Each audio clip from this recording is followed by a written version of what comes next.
As somebody who is a consultant and an analyst, it is nice when people who actually work for a living come up and can validate some of what I'm going to tell you from a somewhat academic sense for the next 30 minutes or so. As Steve said, my name is Jonathan Margulies. I'm with Winterberry Group. We are, for those of you who may not be familiar with us, see if we can go. There we go.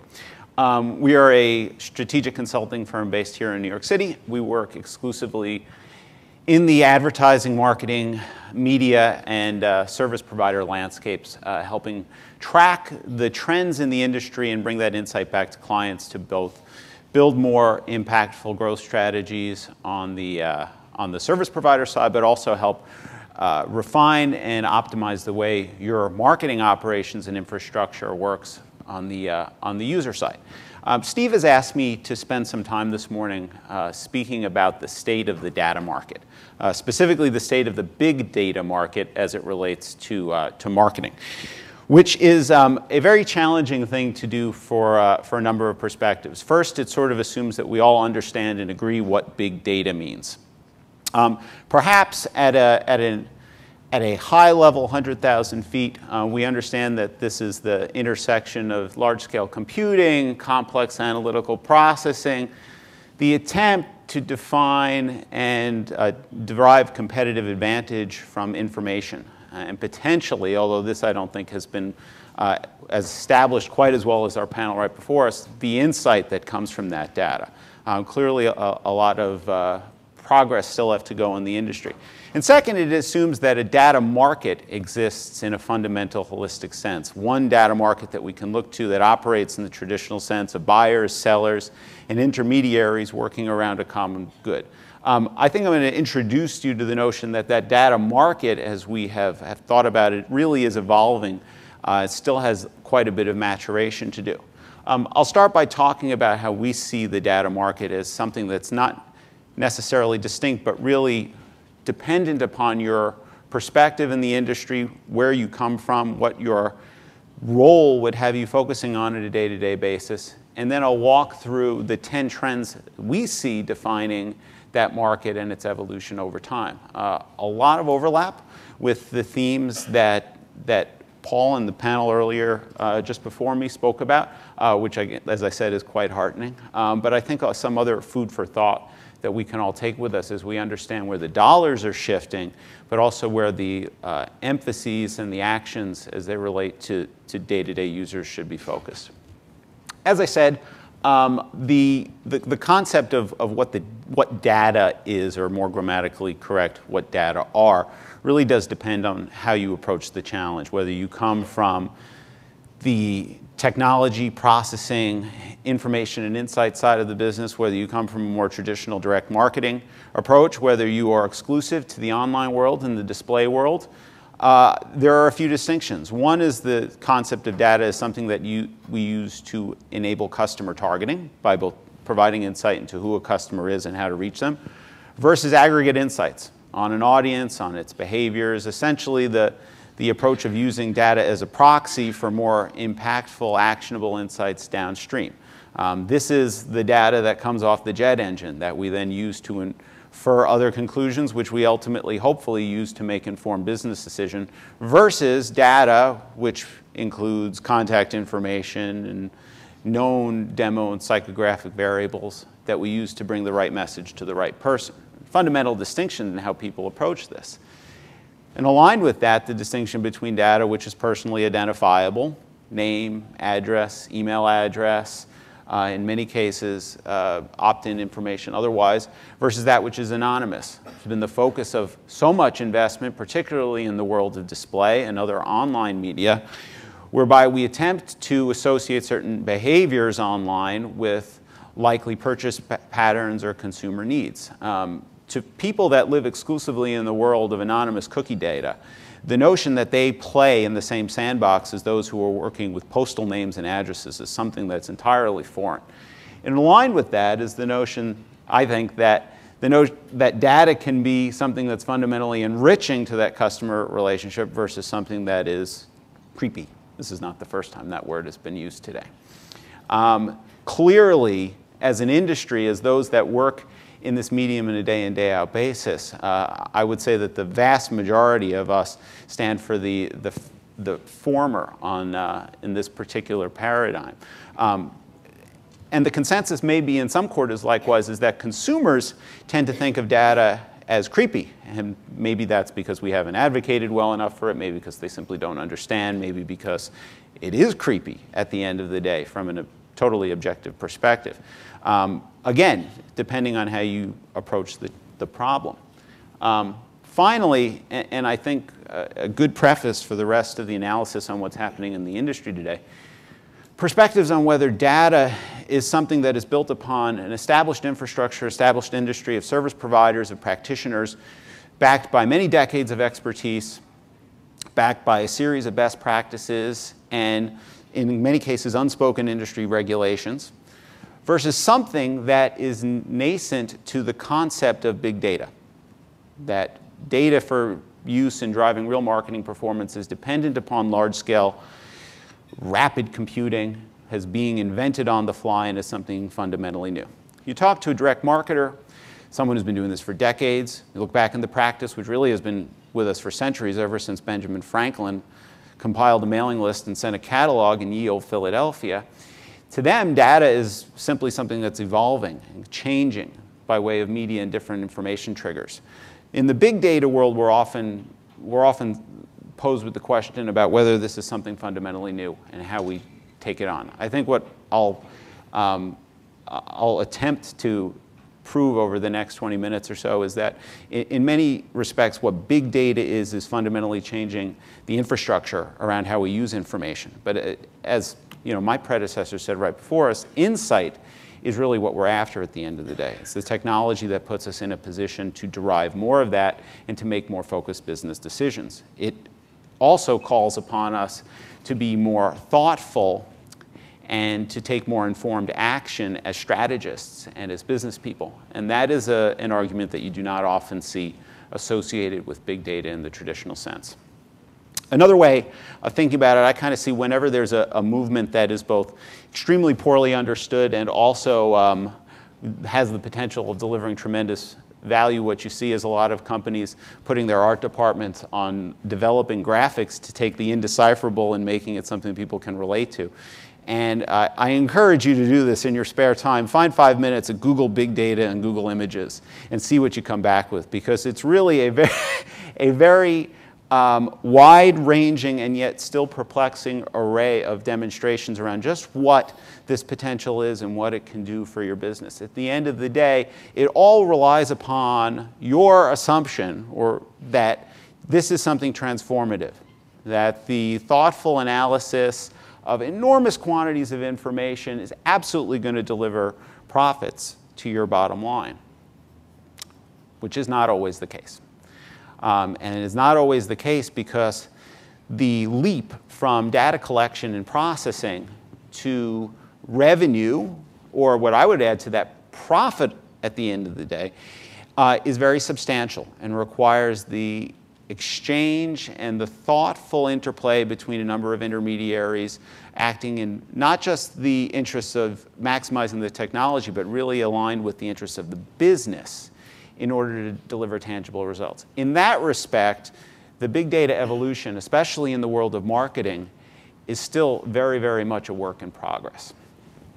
When you look at it and you really think about it as this marketplace, and I said before, there's so much overlap and there's so much evolution, it's sometimes hard to really define what the market is. We try to narrow it down to those buyers, sellers, and intermediaries as best as possible. And so in a deliberate simplification of that exchange, when we think about it, I think it makes sense to think about buyers as the marketers, the advertisers, even the publishers, the people that are out there attempting to put brands out into the marketplace to use data to improve the quality of their interactions with customers to bring more revenue home.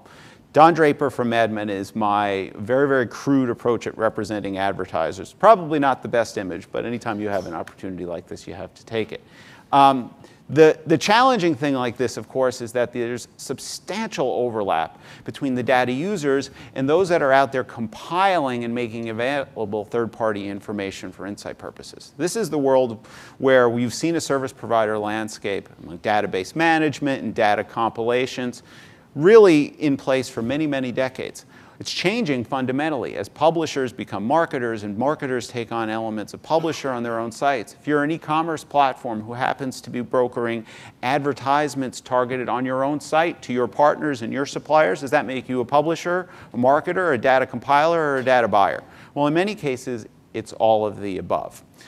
And it may also involve the third constituency to the ecosystem, which is, of course, the ad tech and ad services layer of intermediaries. Is best popularized by the ubiquitous Lumascape, especially in the data world, but also many other digital media. The Lumascape, as an analyst to me, has done a fantastic job of enlightening the industry about the complexity and perhaps a little bit of the scale of business that's out there supporting the way companies go to market.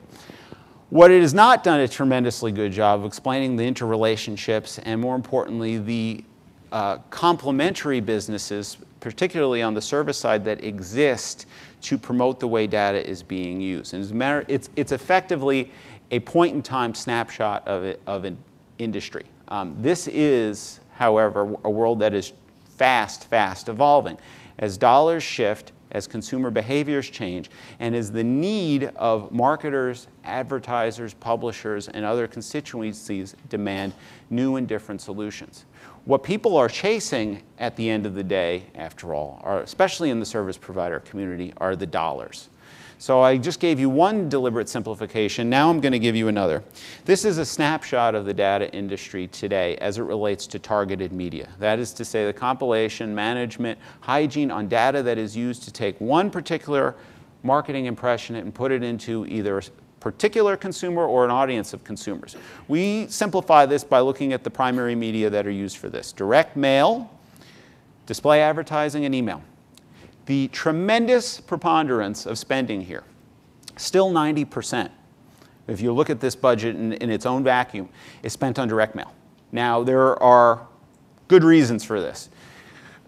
Name and postal address data is expensive to compile, it's expensive to store, it's expensive to broker, it is linked to a medium that is extremely expensive, and it has about a 50, 60, or 200-year head start on its competitors, depending on how you want to look at it.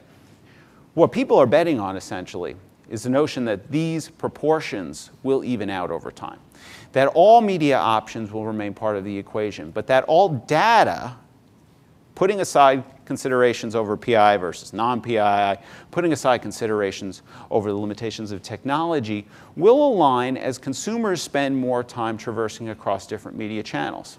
What we are essentially attempting to overcome and reconcile as an industry is, how do we make data work for us in a world where 90% of budgets are still spent on direct mail, but the proportion of top-line spending on the same media has radically changed even in the past couple of years.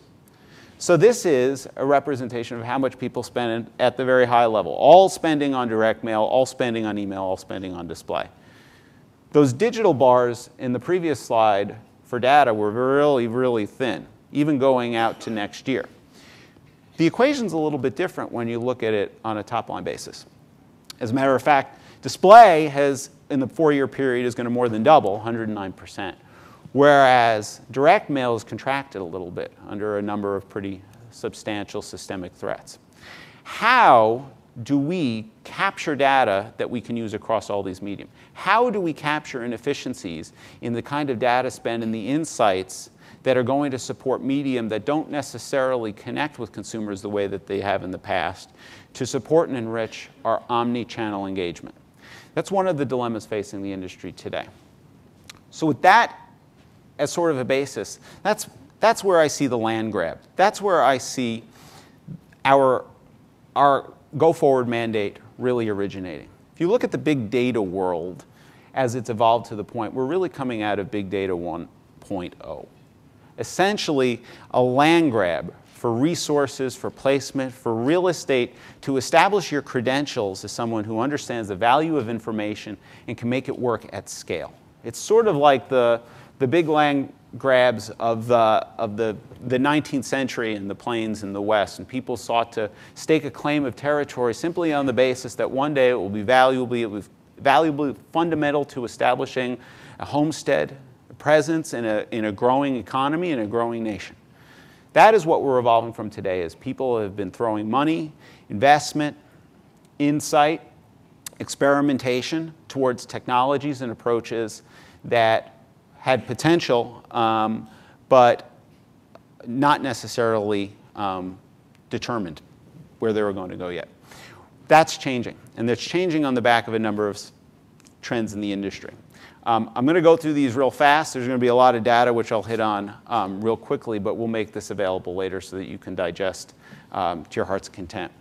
The first is the sense that people are rapidly coming to understand what they can do with data. When we surveyed the industry of marketers and publishers a few years ago, there was a tremendous anticipation of the value of data, very, very little consensus around how data can be used except for very traditional formats or applications such as targeting via direct mail. Today, in the online world, for example, 6 use cases have emerged as sort of the centerpiece for investment and activity. We surveyed a pretty broad sample of the universe last year in conjunction with some research we did with IAB. What you find across all these use cases still, though, is that very few marketers are investing equally across all of them, and that very few are doing so in a strategic way. What tends to happen more often than not is investment tracks to legacy need. If you walked in with an audience optimization approach or a market research approach for gaining audience insights that wasn't working in the analog world, your first investments in digital data and digital optimization tended to go there. And more often than not, that's what your perspectives on the digital data opportunity are grounded in. You see this across the board. Likewise, when we ask folks on both sides of the ecosystem to talk about the extent to which they expect they're going to be investing in these use cases in the future, you get a very, very robust response. You get a sense that all these use cases are addressable to us if we can pull in multi-channel data. When you compare that to information, you compare that to perspective on how mature the applications are right now, how far along the pathway people are, the response is much less fulsome. There's still a tremendous amount of runway still left to conquer. The good news is, though, we've sort of established what those fundamental use cases are. They come down to targeting, they come down to insights, they come down to optimization. Talent, we've spoken about quite a bit this morning already. My addendum to the notion that there is an acute shortage of technology-focused talent is that there's an even more acute shortage of technology talent that's experienced in the ways of marketing. So data scientist may be the sexiest job on the planet right now, but the need in our world is for data scientists who understand fundamental marketing drivers. Because again, the need is not necessarily for data to create more data, but it's data to create the right kinds of insight that can be used to feed decision making. Data scientists, analytics professionals, statisticians very often, or very rapidly I should say, are developing the chops in this respect in the marketing world, but they're not relatively native to that. And so one of our theories is that the marketing technologist, probably in conjunction with the chief data officer, is a role that's going to emerge as in extremely high demand over the next few years. Likewise, when we went out and we compiled both data from other research sources as well as our own survey data, people told us there's an acute shortage across the board. Closely related to the gap of talent is a gap of processes. Essentially, what we are asking our data infrastructure to do is manage new forms of information in new time frames with technology that was developed for a fundamentally different challenge. I agree wholeheartedly with those who say that the problem of silos is diminishing across the board as people understand the need to share resources, to develop combined insights and the like. When you walk into large institutions, though, with many lines of business, functional bodies and the like, you still see this challenge as being endemic. It's not necessarily about storage, it's about access and rights to the data. And it is more than data itself. It's also about budgets, it's about creative assets, it's about authority at the end of the day. When we compiled and published our research on data management platforms last year, and we asked people what their fundamental challenge with respect to deployment is, they didn't come back and say the challenge is the technology or the lack of data or even the abundance of data. The challenge was their own internal operating structures in getting this technology adopted and deployed across the corporation appropriately. I tweeted about this to some effect last night, about the big data deathmatch, about the conflict internal to almost every company that is going to make a difference between whether many of these investments play out at the end of the day or whether they are doomed to die by the hand of organizational bureaucracy and inertia. And that is the fundamental battle between marketing and technology internally for rights and for influence. Times are changing to a great extent. That role of the marketing technologist that I've already hinted on a couple times is coming to, I think, reshape the opportunity as it relates to this particular challenge. But make no mistake, if companies are bogged down continually in the conflict between marketing holding the keys to the kingdom when it comes to data and technology holding it, there's going to be very little progress for either body. The evolution of these roles is helping progress in that respect to a great extent, but in far too many companies, the rules of the road here still have yet to be determined. It's about sharing, it's about influence, it's about aligning on the right drivers for the business, and there's a lot more progress still that needs to be made here. Omnichannel, I'll hit on very quickly because I think we all sort of understand and agree that at the end of the day, marketing is about customer engagement, about growing the value of those relationships, and that relationships are increasingly something that happen across media.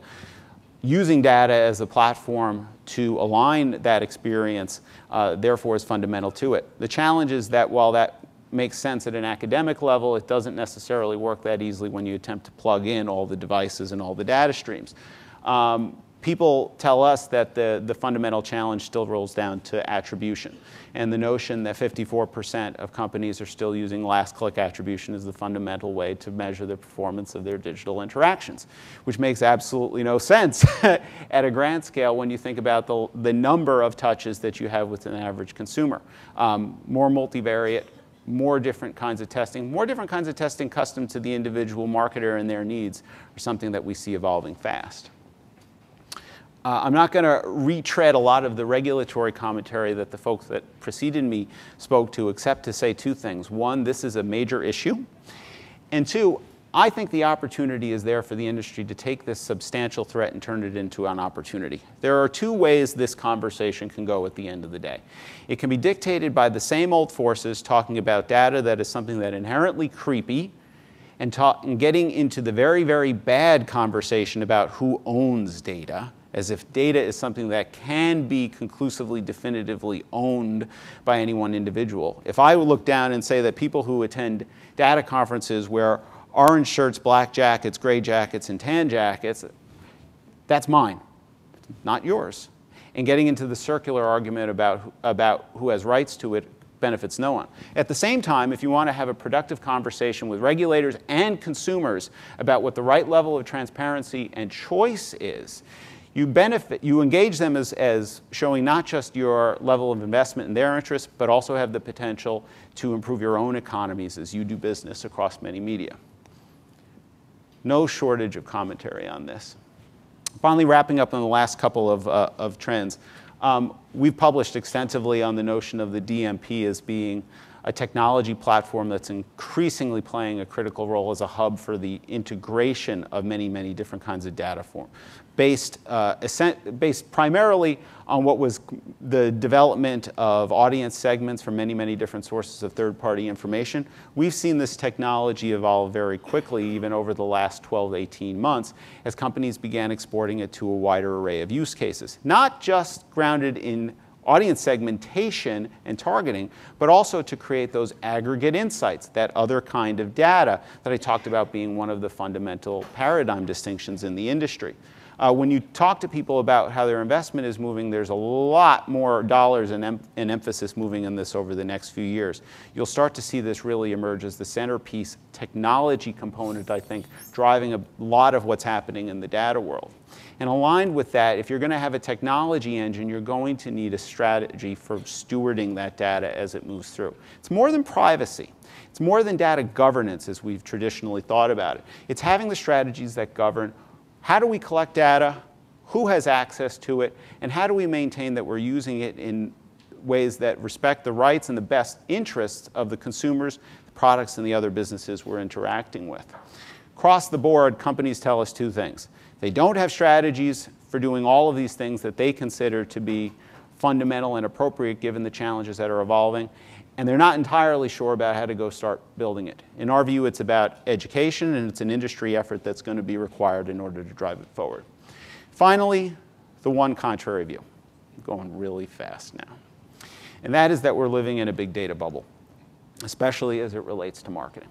That all sorts of millions of dollars, millions of man-hours are being developed and invested in technology and information, and at the end of the day is driving extremely small incremental improvements in our sales, in our profitability, in lift, in response, and that this is potentially has the potential to come tumbling down on us when the corporate masters decide that they're no longer willing to fund these experiments. There is some basis for this impression. There's some basis for the notion that we may be living in essentially the dot-com era once more, and now information is here where URLs were once the focal point. You kind of look at curves of undulating expectation, and this is a Gartner model. Perhaps we've reached or we are about to tumble over the peak of the enthusiasm as it relates to this technology and the opportunity. We're all headed for a crash that hopefully will someday rebound as we determine what the right strategies and the right level of insight are to drive impactful response.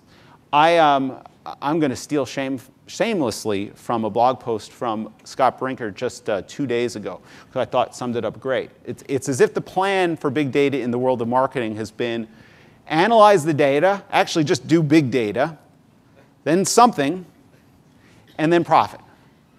And it's getting to the something that we all need to work on. And like I said, it's that intersection of the process, of the rules of the road as it relates to data and how it's used. It's building the internal infrastructure and working to align your corporate objectives with what the data can do for you, rather than letting data and its export simply stand in its own island as an asset that is valuable in one respect, but doesn't necessarily lead to impactful decision making. That is the challenge facing all of us. And so when you think about that last of the 10 trends, it really is working towards a secret sauce. It's using data as a means to generate insight.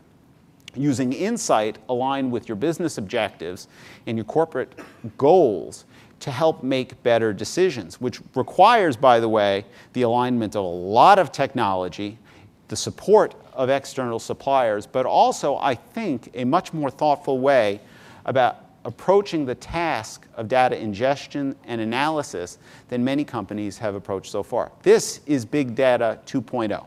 It is big data in a world that is dominated by marketing and the marketing strategists who ultimately define how companies go to market, how they prosper, and how they succeed. A quick plug, go read our white paper on data management platforms if you haven't done so already. We have 2 papers coming out later this year. One on omnichannel, sponsored once again, partnered with the IAB, and another on data stewardship, partnered with DMA. Sponsorship still available. And thank you for bearing with my extremely fast presentation. I appreciate it. Any quick questions for Jonathan before you'll have him during coffee break? I wanted to ask about cost structure, since Grazia raised that before, of where value is being added and how it's being quantified in the system, especially since, as you say, we're only seeing incremental benefits. In terms of the supply chain and how it's pricing itself, is that something that's a bubble about to burst too? I wouldn't say it's a bubble it's about to burst, because I don't think that there is any uniform approach right now in the supply chain to how people are thinking about pricing the technology and the services that they offer.